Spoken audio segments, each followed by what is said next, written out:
And hello everyone, my name is Ilya Temnikov and welcome back to Too Many Creases. Today I'll be teaching you how to fold this new model I just recently designed. I call it four-fold. Here is how it looks, and in a bit more detail right now.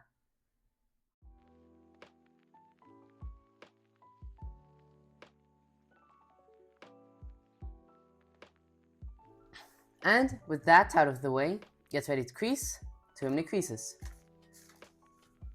I'll start on a 16 by 16 square grid and, well, paper itself. This is recommended on grid size for the mini tessellation part of this tessellation, but this tessellation itself is folded on a 32 by 32 grid, which is just 2 times more.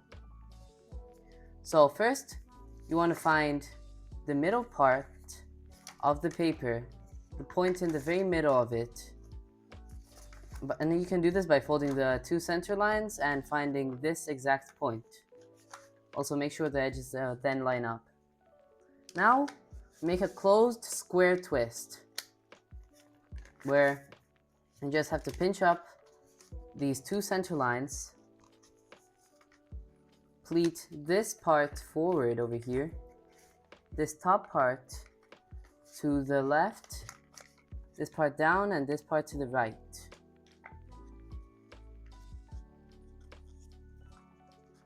Now, you just extend these creases to about the middle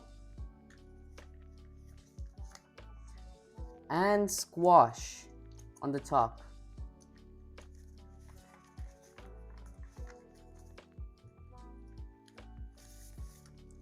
This may take a while, so just take your time. That's what you have to do in origami most of the time. Anyway, after you're done with that, you can count from this point 2 grid spaces up, and on this crease over here, which is 2 spaces over, this is going to be a valley fold. 1 over, which means 3 from here, I definitely miscalculated, is going to be our mountain fold, pleated down. Now we're making another twist, the open square twist. So first you can just open up these two to nearly set up as we did with the closed square twist. However, this time, this crease over here, we lift up by 1 grid space and this right by 1 grid space. Then fold this up, this down, this is already going left, this one's going right, and squash.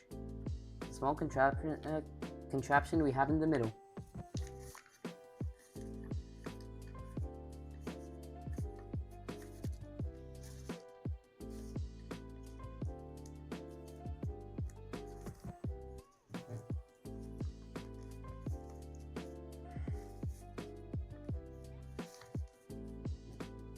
And that's that.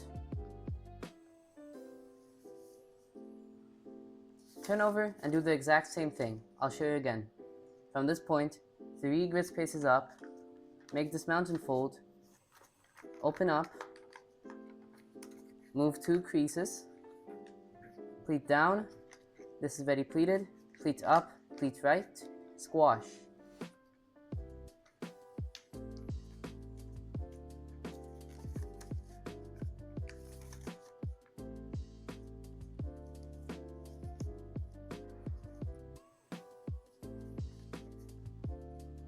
Now rotate and do the same on the other 2 sides, like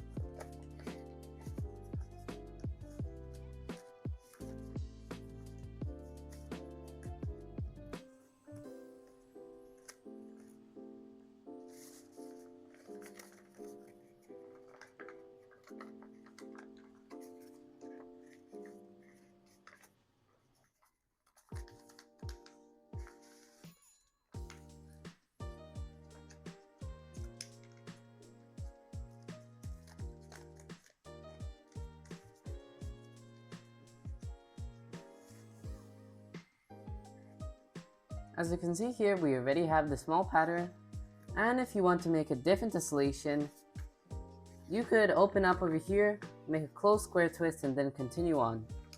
However, we're not making that exact tessellation right now. We're making fourfold, which means that right now, we're gonna make a triangle twist. These are just a bit more complicated than the other two we just made, but they're still basic, so I don't think most of you will have any problem with it. But if you do, of course, that's okay. You can just practice a bit, and I promise you'll get better. So, from this point, you can, this point over here, you can count 1 up, and then there will be this type of crease. As you can see here, it goes up on 3 grid spaces. It should look about like this, if I'm correct. Yep.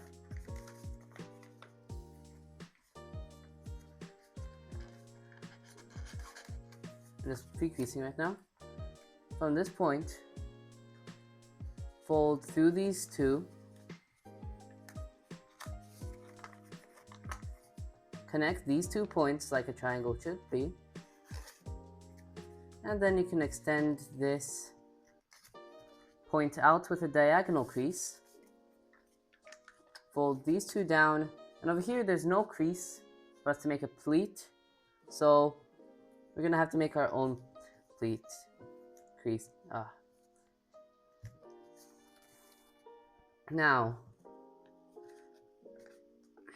this is not, we're not done with this part yet, since to continue this model, we have to actually sink this pleat.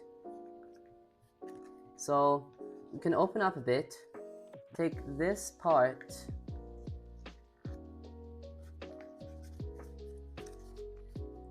fold it through, then see this crease over here?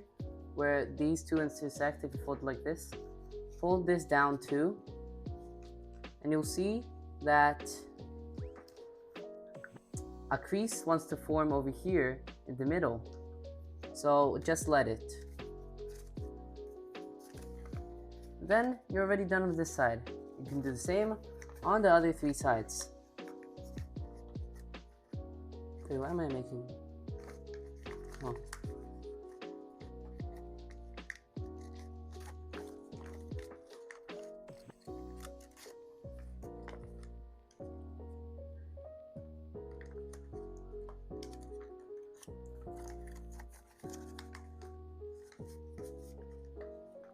Also, if you're a bit advanced, in this stage, instead of crease and making the pleats here, you can immediately make this small crease over here, which means that you can fold like this, and immediately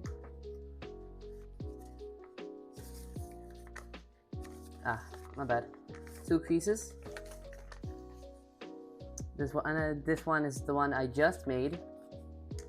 Here's the second one, which is going to be a valley crease on the other side. And then you can easily just immediately collapse it without making any unnecessary folds.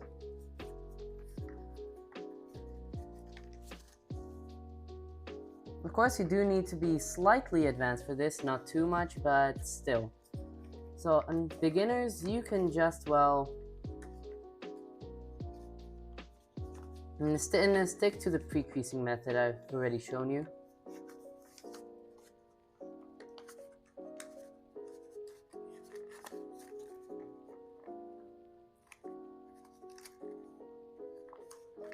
And even more advanced people can just, from here, immediately, without making that second crease, collapse. Of course, I messed up a bit because I'm not really taking my time as I usually do when folding origami, because tutorial and all.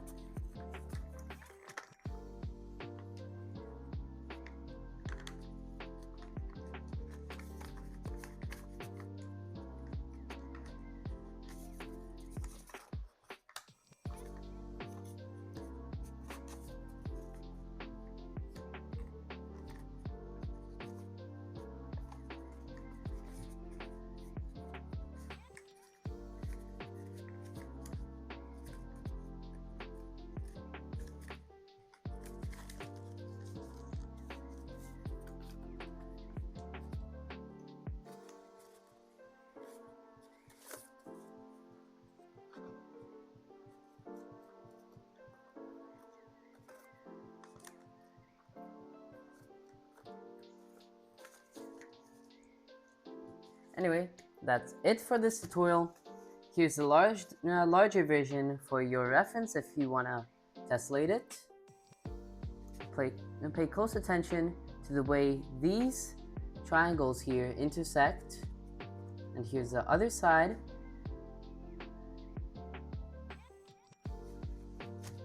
And that is it. I really hope you enjoyed and were able to follow this tutorial. And I thank you for watching it till the end, or at least skipping to the end. And I'll see you all in the next tutorial. Here's some videos you may like, and that's all. Goodbye.